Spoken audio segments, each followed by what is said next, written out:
வணக்கம். டான் தமிழொலியின் இரவு நேர பிரதான செய்தி அறிக்கையோடு இணைந்திருக்கும் நான் ஜெகநாதன் சஜித். முதலில் தலைப்புச் செய்திகள். சபாநாயகரின் ராஜினாமாவை ஜனாதிபதி ஏற்றுக்கொண்டார். ஜனாதிபதி அனுரகுமார் திசாநாயக்க நாளை இந்தியாவிற்கு விஜயம். அசோக ரன்வலவின் ராஜினாமா கடிதம் அதிசயிக்கத்தக்க வகையில் அமைந்துள்ளதாக ஆசுமாரசிங்க கருத்து. வவுனியாவில் இன்று தமிழரசு கட்சியின் மத்திய குழு கூட்டத்தில் குழப்பம். மன்னார் மறைமாவட்ட ஆயராக அருட்தந்தை எஸ் ஞானப்பிரகாசம் அடிகளார் நியமனம். மஹிந்தவின் பாதுகாப்பு அதிகாரிகள் 116 பேர் விடைபெற்றனர். தென்கொரிய ஜனாதிபதிக்கு எதிராக அரசியல் குற்றவியல் பிரேரணை நிறைவேற்றம்.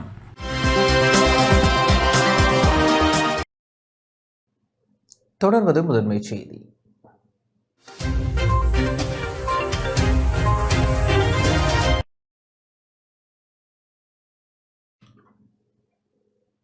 சபாநாயகரின் ராஜினாமாவை ஜனாதிபதி ஏற்றுக்கொண்டதாக அறிவிக்கப்பட்டுள்ளது.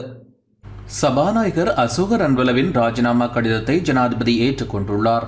இதனை ஜனாதிபதியின் செயலாளர் கலாநிதி நந்திக சனத்குமார் நாயக்க நாடாளுமன்ற செயலாளர் நாயகத்திற்கு எழுத்து மூலம் அறிவித்துள்ளதாகவும் குறிப்பிடப்பட்டுள்ளது.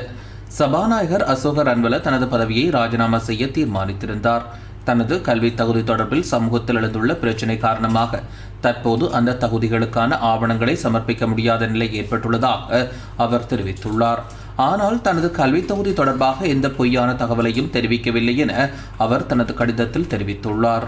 முன்னாள் சபாநாயகர் அசோக ரன்வல ஒழுங்கு விதிகளை மீறியுள்ளமையினால் அவருக்கு எதிராக நடவடிக்கை எடுக்க உள்ளதாக ஐக்கிய மக்கள் சக்தியின் நாடாளுமன்ற உறுப்பினர் அஜித் பி பெரேரா தெரிவித்துள்ளார். கொழும்பில் இன்று இடம்பெற்ற ஊடகவியலாளர் சந்திப்பின் போதே அவர் இதனை தெரிவித்தார். හැබැයි කතානායක ඉල්ලාස්වීමේ ලිපියේ වරද පිළිගැනීමක් කළා නැහැ, පශ්චාත්තාප වීමක් නැහැ, ආචාර උපාධියක් තියෙනවා කියලා තාමත් කියනවා. சபாநாயகரின் பதவி ராஜினாமா கடிதத்தில் அவர் குற்றச்சாட்டை ஏற்றுக்கொள்வதாக கூறவில்லை. கலாநிதி பட்டம் தன்னிடம் உள்ளதாக இன்னமும் கூறுகின்றார். அந்த தகவல்களை தேட கால தாமதம் ஆகும் எனவும் அதன் காரணமாகவே பதவி விலகுவதாகவும் அவர் குறிப்பிட்டுள்ளார்.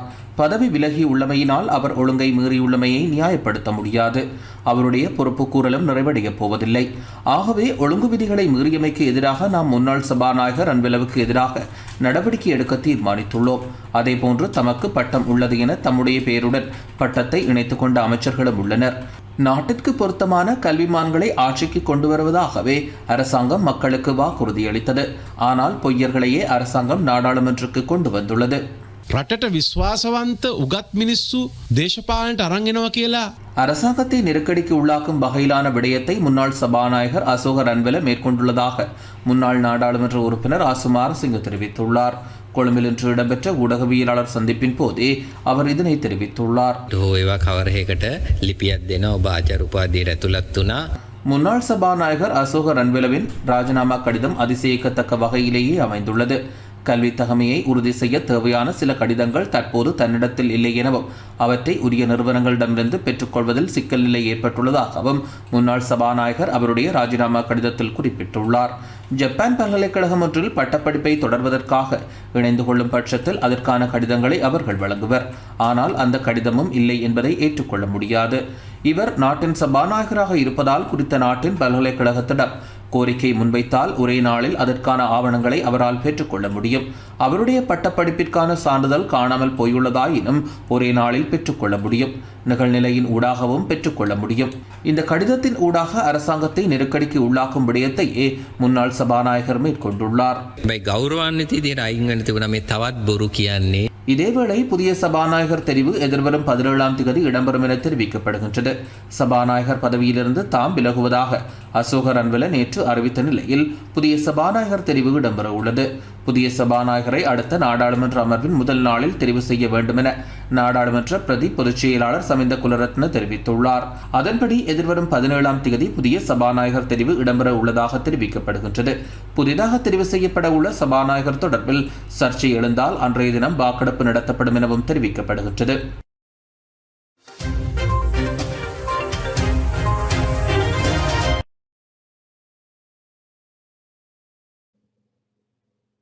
ஜனாதிபதி நாளை இந்தியாவிற்கு விஜயம் மேற்கொள்ள உள்ளார். ஜனாதிபதி அனுரகுமார திசாநாயக்க நாளை இந்தியாவிற்கு உத்தியோகபூர்வ விஜயத்தை மேற்கொள்ள உள்ளார். 3 நாட்கள் உத்தியோகபூர்வ விஜயத்தை மேற்கொள்ள உள்ள ஜனாதிபதி இந்திய ஜனாதிபதி திரௌபதி முர்மு மற்றும் இந்திய பிரதமர் நரேந்திர மோடியுடன் இருதரப்பு கலந்துரையாடல்களை நடத்த உள்ளதாக ஜனாதிபதி ஊடகப் பிரிவு தெரிவித்துள்ளது.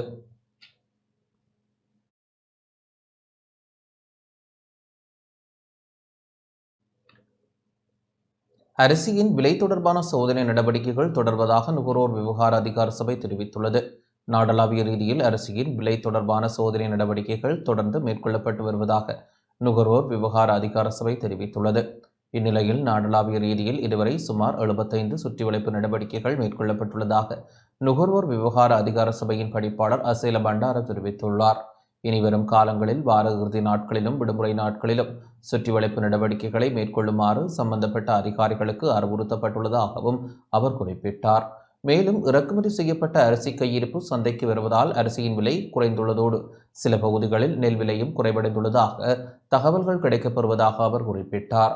இதேவேளை அரச பொது வர்த்தக கூட்டுத்தாபனத்தினால் 5200 மெட்ரிக் டன் நாட்டு அரிசியை இறக்குமதி செய்வதற்கான ஏற்பாடுகள் செய்யப்பட்டுள்ளன.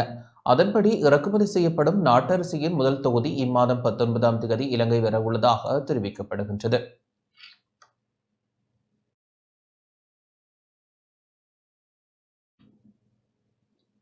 வவுனியாவில் இன்று தமிழரசுக் கட்சியின் மத்திய குழு கூட்டத்தின் ஆரம்பத்தில் குழப்பம் ஏற்பட்டது. தமிழரசுக் கட்சியின் மத்திய குழு கூட்டம் இன்று காலை வவுனியாவில் ஆரம்பமாகி இடம்பெற்றது. இந்த நிலையில் கூட்டத்தின் ஆரம்பத்தில் மாவை சேனாதராஜா வந்த பின்னர் கூட்டத்தை ஆரம்பிக்குமாறு முன்னாள் நாடாளுமன்ற உறுப்பினர் சிவமோகன் கோரியமையால் கூட்டத்தில் குழப்ப நிலை ஏற்பட்டது. தமிழரசுக் கட்சியின் மத்திய குழு கூட்டம் வவுனியாவில் அமைந்துள்ள தனியார் விருந்தினர் விடுதியொன்றில் காலை 10 மணிக்கு நடாத்துவதற்கு ஏற்பாடுகள் செய்யப்பட்டிருந்தன. இதனையடுத்து கூட்டத்தை ஆரம்பிப்பதற்கு செயலாளர் முற்பட்ட போது குறுக்கிட்ட முன்னாள் நாடாளுமன்ற உறுப்பினர் சி சிவமோகன் கட்சியின் தலைவர் மாவை சேனாதராஜா வருகை தராமல் கூட்டத்தை நடாத்த வேண்டாம் என தெரிவித்திருந்தார். இதனால் கூட்டத்தில் குழப்ப நிலை ஏற்பட்டது.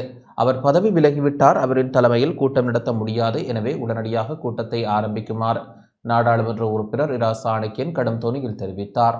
மாவைக்கு தொலைபேசி அழைப்பை ஏற்படுத்தி வருவீர்களா என கேட்கும்போது சிவமோகன் தெரிவித்த போது இது கோல் சென்டர் அல்ல, கட்சி உங்கள் வைத்தியசாலை அல்ல என்று சாணக்கியன் பதிலளித்தார். அவர் மாத்திரமல்லாமல் ஏனைய சில உறுப்பினர்களும் கூட்டத்தை உடனே ஆரம்பிக்குமாறு கூறினர். இதனால் சிவமோகனுக்கும் அவர்களுக்கும் இடையில் கடும் வாய்த்தர்க்கம் ஏற்பட்டது. கூட்டத்தை உபதலைவர் தலைமையில் உடனடியாக நடத்துங்கள், அல்லாவிடில் குழப்புபவர்களை வெளியேற்ற வேண்டி வரும் என பீட்டர் இளஞ்செழியன் தெரிவித்திருந்தார். தனது நிலைப்பாட்டில் சிவமோகனும் விடாப்பிடியாக நின்றமையினால் நீண்ட நேரமாக கூட்டம் ஆரம்பிக்கப்படாமல் அமைதியின்மை நீடித்தது. சிவமோகனுக்கு அருகில் எழுந்து சென்ற முன்னாள் நாடாளுமன்ற உறுப்பினர் எம்.ஏ. சுமந்திரன் அவரை சமாளிக்கும் பணியில் ஈடுபட்ட போது அது பலனளிக்கவில்லை. இந்த நிலையில் 10:45 மணியளவில் கூட்டம் இடம்பெறும் மண்டபத்திற்குள் மாவை சேனாதராஜா வருகை தந்திருந்தார். இதன்போது உங்கள் தலைமையில் கூட்டத்தை நடத்த இயலாது மாவை ஐயா, எனவே அந்த கதிரையில் இருக்க வேண்டாம், இந்த பக்கம் இருங்கள் என்று நாடாளுமன்ற உறுப்பினர் இரா சாணக்கியன் அவருக்கு தெரிவித்தார். அதனை பொருட்படுத்தாத மாவை சேனாதராஜா முன்பகுதியில் உள்ள இருக்கையில் சென்று அமர்ந்தார். அதன் பின்னர் கூட்டம் ஆரம்பிக்கப்பட்டதாக எமது செய்தியாளர் தெரிவித்தார். அக்டோபர் மாதத்திலே ராஜினாமா செய்திருந்தார். தேர்தலுக்கு பிறகு ஒரு வார காலத்துக்கு பிறகு நடைபெற்ற அரசியல் குழு கூட்டத்திலே பொதுச் செயலாளர் அவரிடத்திலே ஒரு தெளிவுபடுத்தலை கேட்டிருந்தார். இப்படியான மனநிலையிலே இன்னமும் நீங்கள் இருக்கிறீர்களா, இல்லை என்றால் எனக்கு அறிவியுங்கள் என்று பதிவு தபாலிலேயும் அவருக்கு அனுப்பி அந்த கூட்டத்திலேயும் அவருக்கு கடிதத்தை கையளித்து வினவி இருந்தார். அவர் அதற்கு பதில் சொல்லி இருக்கவில்லை. ஆகையினாலே பொதுச் செயலாளர் அவருடைய ராஜினாமா நடைமுறைக்கு வந்ததாக எடுத்துக்கொண்டு அடுத்தடுத்த நடவடிக்கையை செய்வதாக அவருக்கு அறிவித்திருக்கிறார். இன்றைய கூட்டத்திலே அவர் ராஜினாமா செய்திருக்கிற காரணத்தினாலே அடுத்த மாநாடு வரைக்கும் எஞ்சியிருக்கிற காலத்துக்கு மத்திய செயற்குழு ஒருவரை தலைவராக நியமிக்க முடியும் என்று எங்களுடைய யாப்பு கூறியதன் அடிப்படையிலே சிரேஷ்ட துணைத் தலைவர் திரு சி.வி.கே. சிவஞானம் அவர்களை அந்த பதவி நிலைக்கு நியமிக்குமாறு முன்மொழியப்பட்டு வழிமொழியப்பட்டது. ஆனால் அதை தொடர்ந்து இல்லை, திரு சேனாதராஜா தன்னுடைய ராஜினாமாவை வாபஸ் பெற்றிருக்கிறார் என்ற காரணத்தினாலே அவர் தொடர்ந்து இருக்க வேண்டும் என்கின்ற இன்னொரு மாற்று முன்மொழிவும் வழிமொழியப்பட்டது. இது சம்பந்தமாக விவாதங்கள் கூட்டத்தில் நடைபெற்றது. ராஜினாமா கடிதம் அனுப்பிய உடனேயே அது ஏற்றுக்கொள்ளப்பட வேண்டிய அவசியம் கிடையாது, அது நடைமுறைக்கு வந்துவிட்டது என்கிறது ஒரு வாதம். அவர் இல்லை, தான் அதனை மீளப் பெறுகிறார் என்று சொன்னால் அதை மத்திய செயற்குழு ஏற்றுக்கொள்ளுகிறதா இல்லையா என்கின்ற இன்னொரு வாதம். அதை வாக்கெடுப்புக்கு விடும்படியாக அவருடைய ராஜினாமை ஏற்றுக்கொண்டு விட்டோம் என்று சொல்லுகிற தரப்பினர் கேட்டுக்கொண்டிருந்தார்கள். ஆனால் இறுதியிலே அந்த வாக்கெடுப்புக்கு இன்னொரு கூட்டத்தை கூட்டி அவருடைய ராஜினாமாவை கட்சி ஏற்றுக்கொண்டது என்ற நிலைப்பாட்டுக்கும் இல்லை அவரை தொடர்ந்து தலைவராக இருக்க மத்திய செயற்குழு ஒரு வேண்டுதல் செய்கிறது என்கின்ற நிலைப்பாட்டுக்கு இடையிலான பிரச்சனையை தீர்ப்பதற்காக இன்னொரு கூட்டம் கூடுவதாக முடிவு செய்யப்பட்டிருக்கிறது. கட்சியினுடைய தலைவர் யார் என்று தெரியாத ஒரு நிலையிலே தான் அடுத்த கூட்டம் வரைக்கும் கட்சி பயணிக்க வேண்டியதாக இருக்கிறது. அதே வேளையிலே கட்சிக்கு எதிராக தேர்தலிலே போட்டியிட்டவர்கள் வேறு கட்சிகளோடு சுயேட்சை குழுக்களோடு நேரடியாகவே போட்டியிட்டவர்களை கட்சியிலிருந்து உடனடியாக நீக்குவதற்கு பொதுச் செயலாளருக்கு அதிகாரம் இருக்கிறது என்பதை கூட்டம் ஏற்றுக்கொண்டிருக்கிறது. அதை பொதுச் செயலாளர் வருகிற நாட்களிலே செய்வார். வேறு சிலர் வெளிப்படையாக கட்சிக்கும் கட்சி வேட்பாளர்களுக்கும் எதிராக பிரச்சாரம் செய்தவர்களுக்கு எதிரான ஒழுக்காட்டு நடவடிக்கையும் எடுக்கப்படும். ஒழுக்காட்டு நடவடிக்கை முடிகிற வரைக்கும் கட்சி நடவடிக்கையிலிருந்து இடைநிறுத்தப்படுவார்கள். இலங்கை தமிழரசு கட்சி மக்கள் கொடுத்த அந்த ஆணையை நாங்கள் மீறி செயற்பட மாட்டோம். அதை நிராகரித்து வேறு நிலைப்பாடுகளுக்குள்ளே நாங்கள் போக மாட்டோம். மற்றவர்கள் எங்களுடைய நிலைப்பாட்டோடு சேர்ந்து செயற்பட முன் வந்தால் அதில் எங்களுக்கு எந்த விதமான ஆட்சேபனையும் இருக்க போவதில்லை. மக்களுடைய சார்பிலே தீர்வு திட்டத்தை முன்வைப்பதற்கு இன்று வரைக்கும் இலங்கை தமிழரசு கட்சிக்குத்தான் தமிழ் மக்கள் வடக்கிலையும் கிழக்கிலையும் ஆணை கொடுத்திருக்கிறார்கள். ஆகையினாலே எங்களுடைய தீர்வு திட்ட வரைவைத்தான் நாங்கள் முன்னெடுப்போம். உண்மையான கலாநிதி பட்டம் என்பதை நிரூபிக்க முடியாத சூழ்நிலையிலே அவர் பதவியிலிருந்து விலகுவதுதான் சரியான விடயம். இப்படியாக பதவியிலே இருந்து மற்றவர்களும் வெவ்வேறு காரணங்களுக்காக நியாயமாக விலகுவார்களாக இருந்தால் நல்ல விடயம். விக்னேஸ்வரன் ஐயா பார் பர்மிட் கொடுத்துட்டேன்னு சொல்லிட்டு அவர் தேர்தலிலே போட்டியிடாமல் போயிட்டார். ஒவ்வொரு இடங்களிலே நிறைய பார் பர்மிட் கொடுக்கப்பட்டிருக்கிறதாக இப்போ அரசாங்கம் அறிவிச்சிருக்குது. அது சிபாரிசு செய்தவர்கள் யார் என்ற தகவல் இன்னும் வரவில்லை. அந்த தகவல் வருகிற போது அதை சிபாரிசு செய்தவர்களும் சபாநாயகர் செய்தது போல பதவியிலிருந்து ராஜினாமா செய்து போக வேண்டியதுதான். யாழ்ப்பாணம் மாவட்டத்தில் எலிக்காய்ச்சல் நோய் காரணமாக இதுவரை 63 நோயாளர்கள் பாதிக்கப்பட்டுள்ளனர். யாழ்ப்பாணம் மாவட்டத்தில் பரவி வரும் எலிக்காய்ச்சல் நோய் காரணமாக இதுவரை 63 நோயாளர்கள் பாதிக்கப்பட்டுள்ளனர் எனவும் நேற்று புதிதாக 5 நோயாளர்கள் இனம் காணப்பட்டுள்ளனர் எனவும் யாழ்ப்பாண பிராந்திய சுகாதார சேவைகள் பணிப்பாளர் கேதீஸ்வரன் தெரிவித்துள்ளார். இன்று யாழ்ப்பாணத்தில் ஊடக சந்திப்பை நடத்திய வேளை இவ்வாறு குறிப்பிட்டார். யாழ்ப்பாண மாவட்டத்தில் தற்போது பரவி வருகின்ற எலிக்காய்ச்சல் நோய் காரணமாக இதுவரை 63 நோயாளர்கள் பாதிக்கப்பட்டுள்ளனர். பருத்தித்துறை சுகாதார வைத்திய அதிகாரி பிரிவிலே 26 பேரும், கரவெட்டி சுகாதார வைத்திய அதிகாரி பிரிவிலே 25 பேரும், மருதங்கணி சுகாதார வைத்திய அதிகாரி பிரிவிலே 7 பேரும், சாவகச்சேரி சுகாதார வைத்திய அதிகாரி பிரிவிலே 5 பேரும் இதுவரை பாதிக்கப்பட்டுள்ளனர். நேற்று புதிதாக 5 நோயாளர்கள் இனங்காணப்பட்டுள்ளனர். இதுவரை யாழ்ப்பாணம் மாவட்டத்திலே 6 இறப்புகளும், முல்லைத்தீவு மாவட்டத்திலிருந்து 1 இறப்புமாக மொத்தமாக 7 இறப்புகள் பதிவு செய்யப்பட்டுள்ளன. கடந்த 3 நாட்களாக எந்த ஒரு இறப்பும் பதிவு செய்யப்படவில்லை. பெரும்பாலான மக்கள் தற்போது காய்ச்சல் உள்ளவர்கள் உடனடியாக அந்த பிரதேசங்களிலே வைத்தியசாலைகளுக்கு செல்வதை நாங்கள் அவதானிக்கக்கூடியதாக இருக்கிறது. விவசாயிகளுக்கு தடுப்பு மருந்துகள் வழங்கப்பட்டு வருகின்றது. கடல் நீர் ஏரியிலே மீன்பிடி தொழிலில் ஈடுபடுபவர்களுக்கும் தடுப்பு மருந்து வழங்கப்படுகின்றது. உள்ளூராட்சி மன்றங்களிலே சுத்திகரிப்பு பணிகளிலே ஈடுபடுகின்ற தொழிலாளர்களுக்கும் தற்போது அந்த தடுப்பு மருந்து வழங்கும் பணிகள் இடம்பெற்று கொண்டிருக்கின்றன. கொழும்பு மத்திய சுகாதார அமைச்சின் தொற்று நோய் தடுப்பு பிரிவிலிருந்து 2வது ஒரு விசேட வைத்திய நிபுணர் குழு ஒன்று இன்று வருகை தந்துள்ளது. யாழ்ப்பாணம் போதனா வைத்தியசாலைக்கும் பருத்தித்துறை ஆதார வைத்தியசாலைக்கும் சென்று சுகாதார வைத்திய அதிகாரிகள் பணிமனைகளுக்கும் சென்று இன்று கள ஆய்வுகளிலே ஈடுபட்டிருந்தார்கள். அவர்களும் நோயாளர்களின் குருதி மாதிரிகளை கொழும்புக்கு எடுத்து சென்றிருந்தார்கள் பரிசோதனைக்காக. இந்த பிரதேசத்தில் இருக்கின்ற கால்நடைகள் மூலமாகத்தான் இந்த நோய் மக்களுக்கு பரவி இருக்கலாம். எனவே இந்த கால்நடைகளில் எந்த அளவுக்கு இந்த நோய் தொற்றியுள்ளது என்பதை அறிவதற்காக கால்நடை உற்பத்தி சுகாதார திணைக்களத்தின் உதவியோடு பருத்தித்துறை கரவட்டி பிரதேசங்களிலே உள்ள கால்நடைகளிலிருந்து குருதி மாதிரிகளை பெற்று அவற்றை கொழும்புக்கு அனுப்புவதற்கான ஏற்பாடுகளையும் நாங்கள் தற்போது செய்து கொண்டிருக்கின்றோம். அவற்றின் மூலம் நாங்கள் இந்த கால்நடைகளில் எந்தளவுக்கு இந்த நோய் தொற்றியுள்ளது என்பதையும் நாங்கள் உறுதிப்படுத்திக் கொள்ளக்கூடியதாக இருக்கும். கடந்த 2 நாட்களாக நாங்கள் அவதானிக்கப்படுகின்ற போது நேற்று எலிக்காய்ச்சல் காரணமாக அனுமதிக்கப்படுகின்ற நோயாளர்களின் எண்ணிக்கையிலே வீழ்ச்சி அடைவதை நாங்கள் காணக்கூடியதாக இருக்கின்றது. எதிர்வரும் நாட்களிலே இது குறையும் என எதிர்பார்க்கிறோம். மீண்டும் ஒரு வெள்ள நிலைமை ஏற்பட்டால் இந்த நோய் மீண்டும் தீவிரமாக பரவக்கூடிய வாய்ப்புகள் இருக்கின்றது. எனவே பொதுமக்களை எங்களுடைய அந்த நோய் தடுப்பு அறிவுறுத்தல்களை பின்பற்றுமாறு கேட்டுக்கொள்கிறோம். யாழ்ப்பாணம் வடமராட்சி பகுதிகளில் எலிக்காய்ச்சலால் பாதிக்கப்பட்ட பலர் இனங்காணப்பட்ட நிலையில் தடுக்கும் நடவடிக்கைகள் முன்னெடுக்கப்பட்டுள்ளன. அந்த வகையில் வடமராட்சி கிழக்கு பகுதிகளில் சுகாதார பிரிவினர் வீடு வீடாக சென்று விழிப்புணர்வு கருத்துக்களை மக்களுக்கு வழங்கியதுடன் தடுப்பு மருந்தும் வழங்கப்பட்டு வருகின்றது.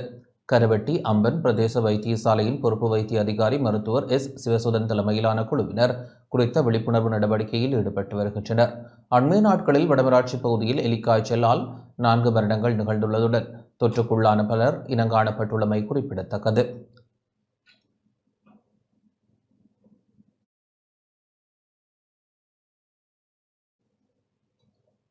மன்னார் மறைமாவட்ட ஆயராக அருட்தந்தை எஸ் ஞானப்பிரகாசம் அடிகளார் நியமிக்கப்பட்டுள்ளார்.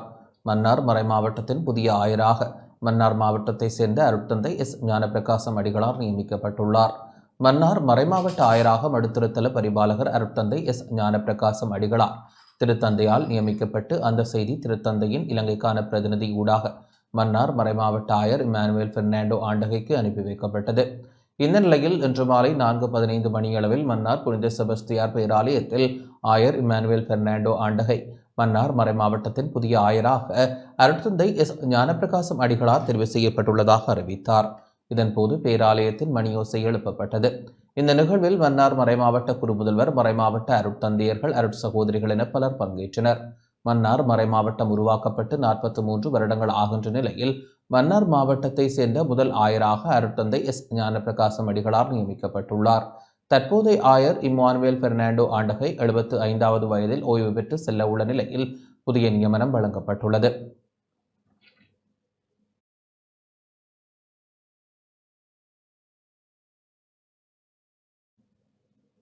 தேசிய மக்கள் சக்தியின் நாடாளுமன்ற உறுப்பினர் ஜே ரஜீவன் கிளிநொச்சியில் மக்கள் சந்திப்பில் ஈடுபட்டார்.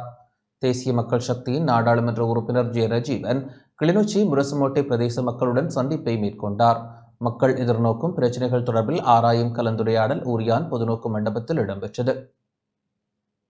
தேசிய மக்கள் சக்தியானது மக்களுடைய கிராமிய அபிவிருத்தி, விவசாயம், கால்நடை, மீன்பிடி துறையை வளர்ப்பதிலே முக்கிய பங்காற்றுவதற்காக நாங்கள் பல்வேறு முயற்சிகளை மேற்கொண்டு வருகின்றோம். இந்த பிரதேசத்திலே நெல் விளைகின்ற பிரதேசமாக இருந்த பொழுதும் இந்த பிரதேசத்தில் கூட அரிசியை பெற்றுக்கொள்வதற்காக தட்டுப்பாடுகள் காணப்படுவதாக இந்த மக்கள் கூறுகின்றார்கள். அதுக்கு காரணம், இந்த வருடம் சிறுபோகம் செய்யப்பட்ட போது கிட்டத்தட்ட 2 நீர் திட்டத்தின் கீழே 6000க்கு மேற்பட்ட ஏக்கர் காணிகளுக்கு நீர் வழங்கப்படவில்லை என்பதை மக்கள் சொல்கின்றார்கள். காரணம், நிரமண குளத்திலே போதிய அளவு நீர் இருந்த பொழுதும் தவறான கணிப்பீடுகள் மற்றும் ஏனைய தனிப்பட்ட நபர்களுடைய செல்வாக்கு மற்றும் சுரண்டல்கள், ஊழல்கள் காரணமாக இந்த 6000 ஏக்கர் காணிகளுக்கு நீர்கள் வழங்கப்படாத காரணமாக 12,000க்கு மேற்பட்ட மெட்ரிக் டன் அரிசியை இந்த பிரதேசம் உற்பத்தி செய்வதை இழந்திருக்கின்றது. இந்த கண்டாவளை பிரதேசத்திலே வாழுகின்ற மக்களுடைய நிலைமை தொடர்பாக உடனடியாக அரசினுடைய கவனத்தில் கொண்டுவரப்பட்டு அவருடைய பிரச்சனையை தீர்ப்பதற்கு நாங்கள்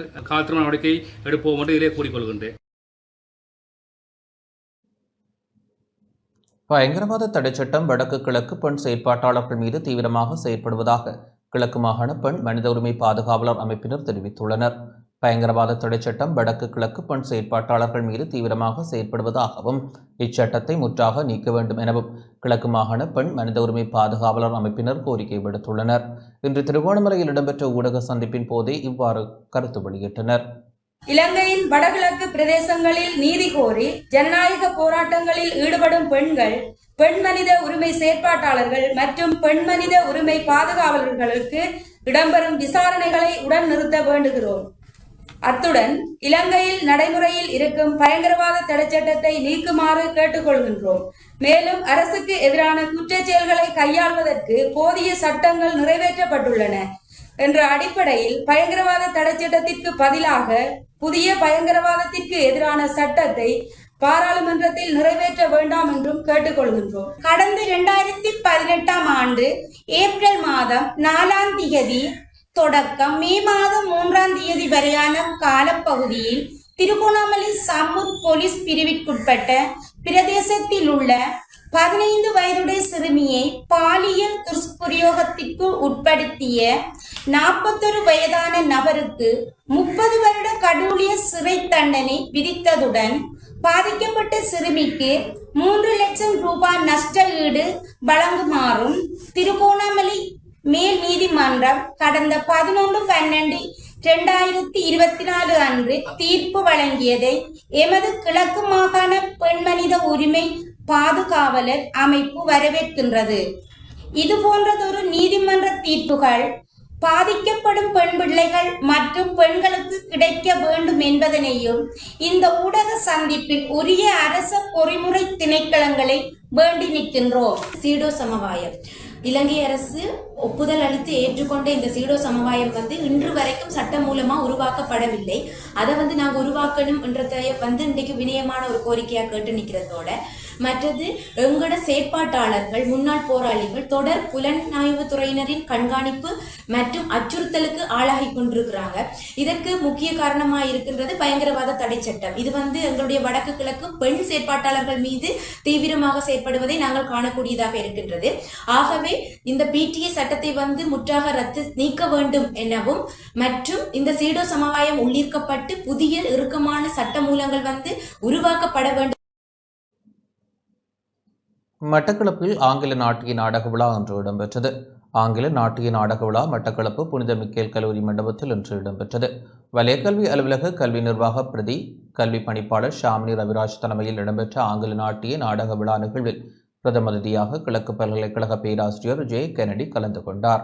முதன்முறையாக மட்டக்களப்பு வலயக்கல்வி அலுவலகத்தினால் ஏற்பாடு செய்யப்பட்ட நிகழ்வில் முன்னாள் வலயக்கல்வி பணிப்பாளரும் தற்போதைய கல்வி வெளியீட்டு திணைக்கள மேலதிக ஆணையாளர் நாயகமுமான சுஜாதா குலேந்திரகுமாரின் முயற்சிக்கு அமைய அனைத்து மாணவர்களுக்கும் ஆங்கில திறனை மேம்படுத்த வேண்டும் என்ற நோக்குடன் நகர்ப்புற பாடசாலைகளுக்கு இணையாக கிராமப்புற மாணவர்களின் ஆங்கில அறிவை மேம்படுத்தும் வகையில் மட்டக்களப்பு கல்வி வலய பாடசாலை மட்டத்தில் ஆங்கில தின போட்டிகள் நடத்தப்பட்டு மாணவர்களின் சிறந்த நாட்டிய நாடகங்கள், கலை நிகழ்வுகள் காட்சிப்படுத்தும் நாட்டிய நாடக விழா இடம்பெற்றது.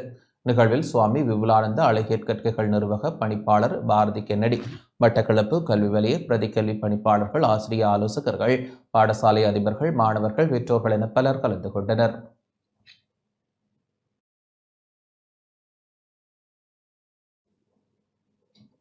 இரண்டாயிரத்தி 2024-2025 ஆண்டிற்கான சிவனொளி பாதமலையின் பருவகாலம் ஆரம்பமாகியுள்ளது. 2024-2025 ஆண்டிற்கான வரலாற்று சிறப்புமிக்க சிவனொளி பாதமலையின் பருவகாலம் இன்று ஆரம்பமானது.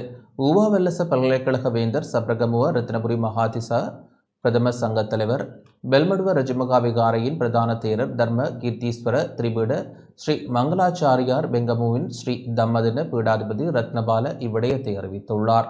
பெல்மதுல்ல ஹல்வத்தாவல ரஜமகா விகாரையில் இருந்து ரத்னபுரி அவிசாவளை ஹேட்டன் வீதி பலாங்குட பகவந்தலாவ வீதி ஊடாக ரத்னபுரி பாலபத்துல ரஜமாவத்தை ஆகிய பகுதிகளுக்கு இன்றைய தினம் காலை சதாதுக கரடுவ சமன்தேவர் சிலை மற்றும் தேவபிரான் உடைகள் மற்றும் ஆபரணங்கள் சிவனொளி பாதமலையின் சமய அனுஷ்டானங்களோடு இன்று காலை சடத்துக கரடுவ சமன் தெய்வ சிலை தேவபிரான் என்பன ஸ்ரீபாதமுற்றத்தில் வைக்கப்பட்டதை அடுத்து பருவகாலம் ஆரம்பமானது. 4 வீதிகளிலும் சிவனொளி பாதமலையின் பருவகாலத்தை ஆரம்பித்த சதத்துக கரடுவ ஊர்வலம், சமன்தேவர் சிலை மற்றும் ராஞ்சலியின் ஊர்வலம் ஆகியவற்றுக்கு வீதியின் இருபருங்கிலும் பெருமளவான பக்தர்கள் வழிபட்டனர். இம்முறை ஹெட்டன் பாதையின் ஊடாக வரும் பக்தர்களின் பாதுகாப்பிற்காக விசேட பாதுகாப்பு வேலை திட்டம் ஆரம்பிக்கப்பட்டுள்ளதுடன் சிவனொளி பாதமலையின் ஹெட்டன் பாதை, ஹெட்டன் புகையிரத நிலையம், நல்லதண்ணி ஆகிய இடங்களில் விசேட தேடுதல் நடவடிக்கைகள் மேற்கொள்ளப்பட்டன. சிவனொளி பாதமலைக்கு போதைப்பொருள் கொண்டுவரும் நபர்களை கைது செய்து நீதிமன்றில் ஆஜர்படுத்துவதற்கான நடவடிக்கை ஆரம்பிக்கப்பட்டுள்ளதாக ஹேட்டன் போலீஸ் அத்தியட்சகர் பிரதீப் வீரசேகர தெரிவித்தார். பருவகாலங்களில் வருகின்ற அடியவர்களுக்கு சுத்தமான குடிநீர் வழங்க நடவடிக்கை எடுக்கப்பட்டுள்ளது. எனவே சிவனொளி பாதமலையின் முற்றத்திற்கு பிளாஸ்டிக் தண்ணீர் போத்தல்களை எடுத்துச் செல்வது தடை செய்யப்பட்டுள்ளமை குறிப்பிடத்தக்கது.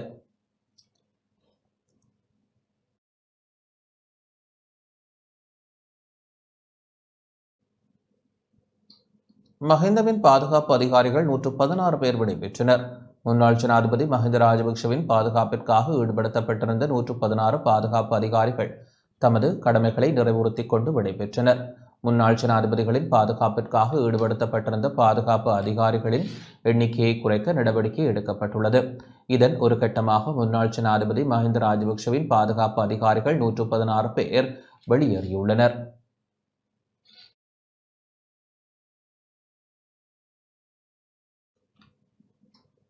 மேல் மாகாணத்தில் அதிகளவான டெங்கு நோயாளர்கள் பதிவாகியுள்ளதாக டெங்கு கட்டுப்பாட்டு பிரிவு தெரிவித்துள்ளது.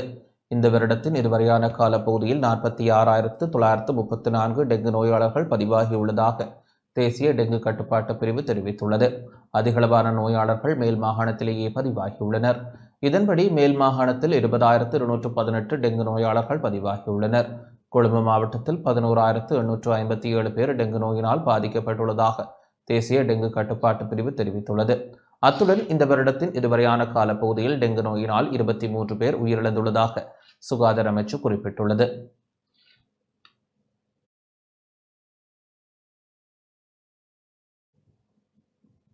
இலங்கை தேசிய ஒலிம்பிக் குழுவிற்கான நிதி உதவி இடைநிறுத்தப்பட்டுள்ளது. இலங்கை தேசிய ஒலிம்பிக் குழுவுக்கு சர்வதேச ஒலிம்பிக் குழு மற்றும் ஆசிய ஒலிம்பிக் பேரவை ஆகியன வழங்கும் நிதி உதவி இடைநிறுத்தப்பட்டுள்ளது. ஒலிம்பிக் வீரர்களுக்கான புலமைப்பரிசில் கொடுப்பனவுகள் தொடர்ந்து வீரர்களுக்கு நேரடியாக வழங்கப்படும் என சர்வதேச ஒலிம்பிக் குழு இலங்கை தேசிய ஒலிம்பிக் குழுவிற்கு மின்னஞ்சல் மூலம் அறிவித்துள்ளது.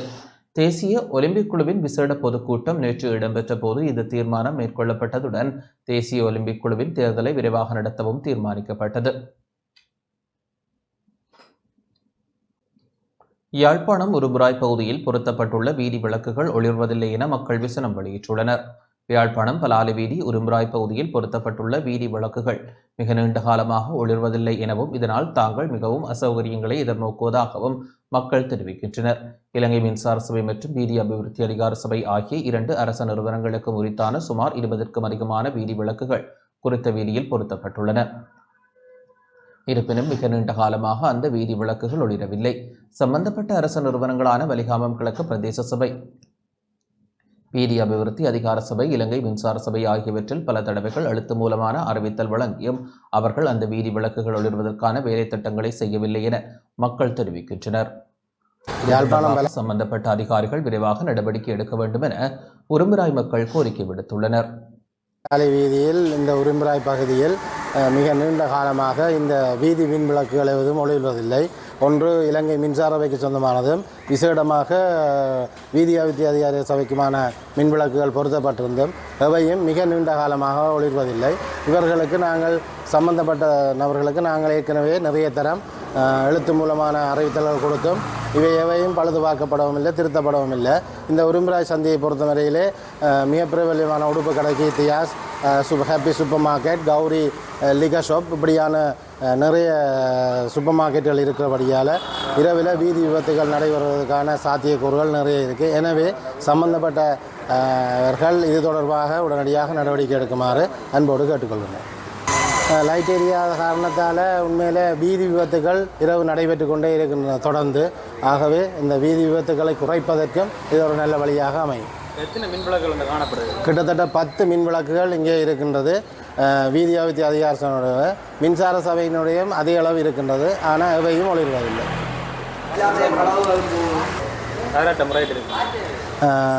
வலிகிழக்கு பிரதேச சபையில் முறையிட்டிருந்தோம், வீதி அபிவிருத்தி அதிகார சபையிடம் முறையிட்டிருந்தோம். எந்த விதமான நடவடிக்கையும் எடுக்கப்படவில்லை. ஒன்றுமே எரியாது. இப்போ 4-5 வருஷமாக ஒன்றுமே எரியவில்லை. அதை நாங்கள் பல இடத்த முறைப்பட்டிருக்கோம். அந்த மின்விளக்கு சம்பந்தமான இடங்களில் முறைப்பாடு கொடுத்தும் அது பொருத்தப்படவில்லை.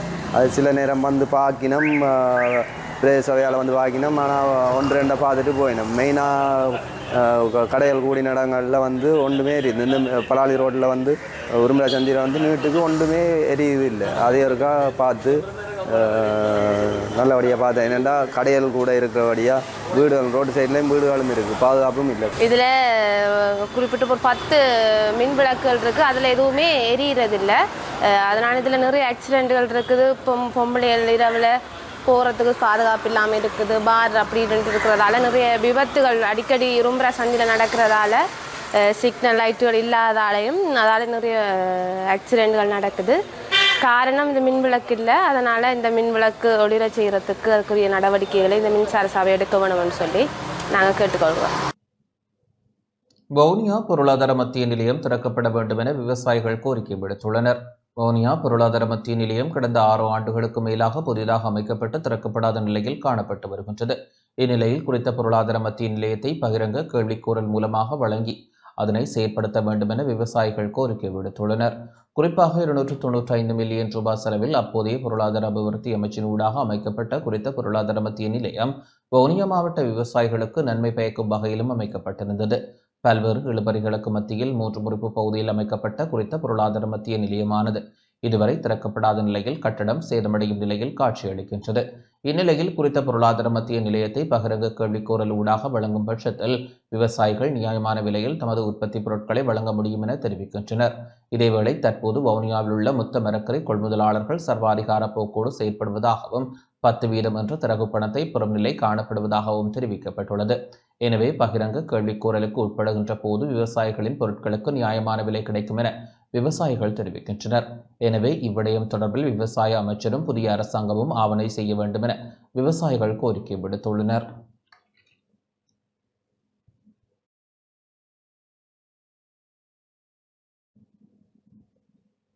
கிளிநொச்சியில் மனித உரிமைகள் தொடர்பான கலந்துரையாடல் ஒன்று இடம்பெற்றது. சுதந்திர ஊடக இயக்கத்தின் ஏற்பாட்டில் மனித உரிமை தொடர்பான கலந்துரையாடல் ஒன்று இன்றைய தினம் கிளிநொச்சியில் இடம்பெற்றது. கிளிநொச்சியில் அமைந்துள்ள தனியார் விடுதியொன்றில் கலந்துரையாடல் இடம்பெற்றது. கலந்துரையாடலில் சிவில் சமூகங்களைச் சேர்ந்த பிரதிநிதிகள், ஊடகவியலாளர்கள் என பலர் கலந்து கொண்டனர்.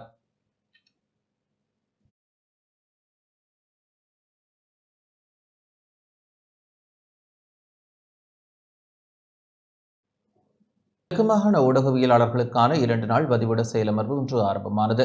கிழக்கு மாகாண ஊடகவியலாளர்களுக்கான 2 நாள் பதிவிட செயலமர்வு முதல் நாள் செயலமர்வு திருகோணமலையில் உள்ள தனியார் விடுதியில் இன்று ஆரம்பமானது.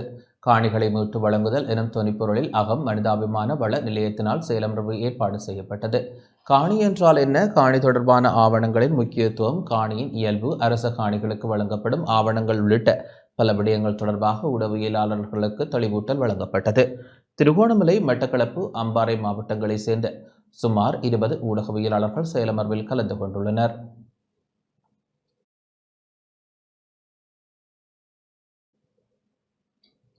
திருகோணமலை மூதூர் சுகாதார வைத்திய அதிகாரி பிரிவில் டெங்கு ஒழிப்பு நடவடிக்கை முன்னெடுக்கப்பட்டது. திருகோணமலை மூதூர் சுகாதார வைத்திய அதிகாரி பிரிவில் உள்ள அலிநகர் மேற்கு பகுதியில் டெங்கு பரவலை கட்டுப்படுத்துவதற்கான புகை விசிறும் நடவடிக்கை இன்று முன்னெடுக்கப்பட்டது. தோப்பூர், அல்லைநகர் மேற்கு பகுதியில் அண்மை காலமாக டெங்கு தொற்றாளர்களின் எண்ணிக்கை அதிகரித்து வரும் நிலையில் இந்நடவடிக்கை முன்னெடுக்கப்பட்டது. டெங்கு பரவும் அபாயமுள்ள வீடுகள், பொது இடங்கள் இனம் காணப்பட்டு புகை விசிறப்பட்டமை குறிப்பிடத்தக்கது.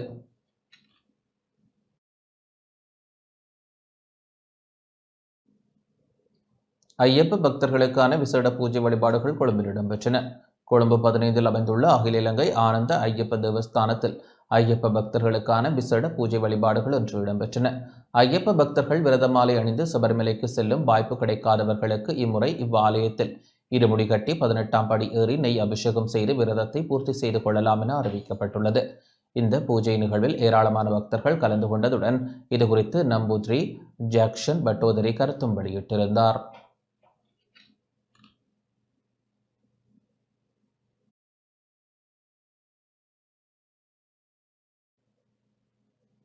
டிசம்பர் மாதத்தில் 68,000க்கும் மேற்பட்ட சுற்றுலா பயணிகள் நாட்டுக்கு வருகை தந்துள்ளனர். இந்த ஆண்டின் டிசம்பர் மாதத்தின் முதல் 13 நாட்களில் 68,648 சுற்றுலா பயணிகள் நாட்டுக்கு வருகை தந்துள்ளதாக இலங்கை சுற்றுலா அபிவிருத்தி அதிகார சபை தெரிவித்துள்ளது. ஜனவரி முதல் டிசம்பர் 13ஆம் தேதி வரை 18,73,528 சுற்றுலா பயணிகள் வருகை தந்துள்ளனர். இந்தியா, ரஷ்யா, ஜெர்மனி, ஆஸ்திரேலியா, சீனா, ஐக்கிய ராஜ்யம் மற்றும் பிரான்ஸ் ஆகிய நாடுகளிலிருந்து அதிகளவான சுற்றுலா பயணிகள் நாட்டுக்கு வருகை தந்துள்ளதாக சுற்றுலா அபிவிருத்தி அதிகார சபை குறிப்பிட்டுள்ளது.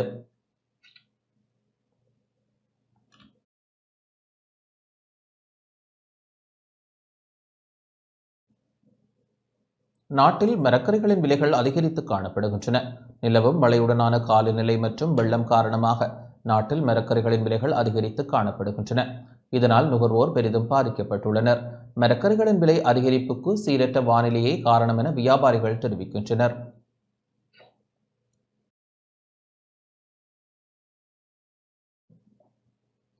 பட்டிருப்பு கல்வி வலயத்தில் முதலாவது கல்வி ஆய்வு மாநாடு மட்டக்களப்பு களுவாஞ்சிக்குடியில் இடம்பெற்றது. பட்டிருப்பு கல்வி வலயத்தில் முதலாவது கல்வி ஆய்வு மாநாடு மட்டக்களப்பு களுவாஞ்சிக்குடியில் இடம்பெற்றது.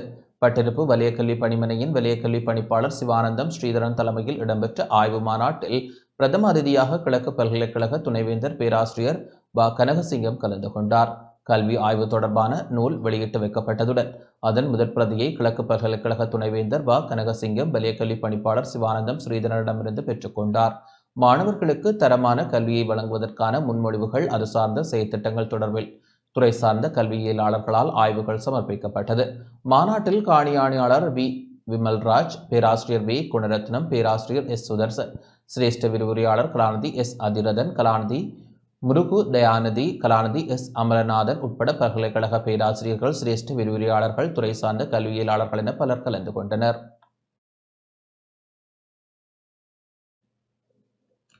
நுவரெலியா மேல் கொத்மலை நீர்த்தேக்கத்திலிருந்து பெண்ணின் சடலம் மீட்கப்பட்டுள்ளது. நுவரெலியா தலவாக்கலை மேல் கொத்மலை நீர்த்தேக்கத்திலிருந்து இன்று பெண்ணின் சடலம் மீட்கப்பட்டுள்ளது. இன்று காலை 10:30 மணியளவில் பெண்ணின் சடலம் மிதப்பதை அவதானித்த மக்கள் நீர்த்தேக்கத்தின் பாதுகாப்பு பிரிவு மற்றும் தலவாக்கலை போலீசாருக்கு தகவல் அளித்தனர். அதனையடுத்து சம்பவ இடத்திற்கு விரைந்த போலீசார் மேலதிக விசாரணைகளை மேற்கொண்டனர். சடலம் கொத்மலை நீர்த்தேக்கத்தின் நீர் வெளியேறும் வாயிற்கதவுக்கு அருகாமையில் குப்பைகளுடன் ஒதுங்கிய நிலையில் நீதவான் விசாரணையின் பின்னர் மீட்கப்பட்டு நுவரெலியா மாவட்ட வைத்தியசாலைக்கு சடலம் கொண்டு செல்லப்பட்டது.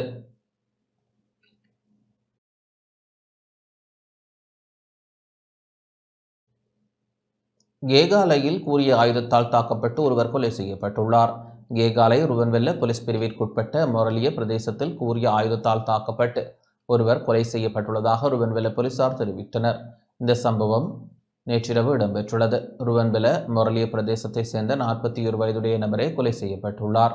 கொலைக்கான காரணம் மற்றும் சந்தேக நபர் தொடர்பில் இதுவரை எவ்வித தகவல்களும் கிடைக்கவில்லை என போலீசார் தெரிவித்தனர். இது தொடர்பான மேலதிக விசாரணைகளை ருவன்வெல்ல போலீசார் மேற்கொண்டு வருகின்றனர்.